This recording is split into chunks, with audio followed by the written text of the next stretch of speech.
చీరాల నియోజకవర్గం దేశవ్యాప్తంగా గుర్తింపు పొందిన ప్రాంతం. స్వాతంత్రోద్యమ కాలంలోనే చీరాల పేరాల పేరుతో జరిగిన ఉద్యమానికి వేదికైంది చీరాల ప్రాంతం. దుగ్గిరాల గోపాలకృష్ణయ్య ఆధ్వర్యంలో అప్పుడు జరిగిన ఆ ఉద్యమానికి విశేష చరిత్ర ఉంది.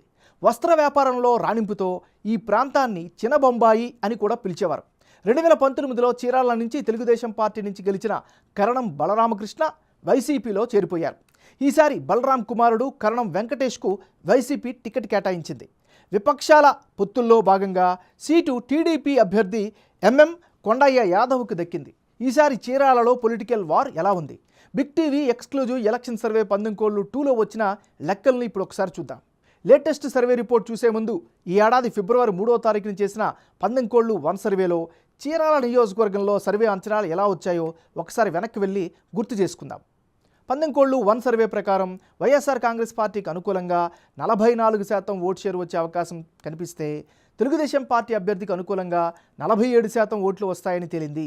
ఇతరులకు 9% ఓట్లు దక్కే ఛాన్సెస్ ఉన్నట్లుగా పందెంకోళ్ళు 1 సర్వేలో వెల్లడైంది. అభ్యర్థులు ఖరారు తరువాత చీరాల నియోజకవర్గంలో పందెంకోళ్ళు 2లో వచ్చినటువంటి అంచనాలు ఎలా ఉన్నాయో ఒకసారి పరిశీలిద్దాం. ఇప్పటికిప్పుడు ఎన్నికలు జరిగితే చీరాల నియోజకవర్గంలో వైఎస్ఆర్ కాంగ్రెస్ పార్టీకి అనుకూలంగా 39% ఓట్ షేర్ వచ్చే అవకాశాలు కనిపిస్తున్నాయి. తెలుగుదేశం పార్టీ అభ్యర్థికి అనుకూలంగా 44% ఓట్లు పోలయ్యే అవకాశాలు ఉన్నట్లుగా తేలింది. ఇతరులకు 17% ఓట్లు దక్కుతాయని అంచనాగా కనిపిస్తోంది. 2 సర్వేల మధ్య చీరాల నియోజకవర్గంలో జనం అభిప్రాయం ఎక్కడ, ఎందుకు, ఎలా మారింది? వైసీపీ టీడీపీ అభ్యర్థుల్లో ఎవరెవరికి ఎడ్జి పెరిగింది, తగ్గింది అన్నది ఇప్పుడు ఒకసారి పరిశీలిద్దాం. చీరాల సెగ్మెంట్లో పందెంకోళ్ళు 1 సర్వేలో భాగంగా వైసీపీ అభ్యర్థి కరణం వెంకటేష్కు 44% ఓట్ షేర్ కనిపిస్తే తాజా సర్వేలో అది 39%కి తగ్గిపోయింది. మరోవైపు తెలుగుదేశం పార్టీ అభ్యర్థి మాలకొండయ్యకు గత సర్వేలో 47% ఓట్లు, తాజా సర్వేలో 44% ఓట్లు వచ్చే అవకాశాలున్నట్లుగా తెలుస్తోంది. ఇక ఇతరులకు గత సర్వేలో 9% ఓట్లు దక్కితే అవకాశం ఉన్నట్లుగా తెలిస్తే తాజా సర్వేలో అది బాగా పెరిగి 17% ఓట్లు వచ్చే ఛాన్సెస్ ఉన్నట్లుగా తెలుస్తోంది. ఓవరాల్గా చూస్తే చీరాలలో తెలుగుదేశం పార్టీకే గెలుపు అవకాశాలు ఎక్కువగా కనిపిస్తున్నాయి. పందెంకోళ్ళు 1, పందెంకోళ్ళు 2 2 సర్వేల్లో చీరాల నియోజకవర్గంలో అభ్యర్థుల మధ్య మారిన ఓట్ల శాతం, అందుకు గల కారణాలను ఇప్పుడు ఒకసారి పరిశీలించుకుందాం.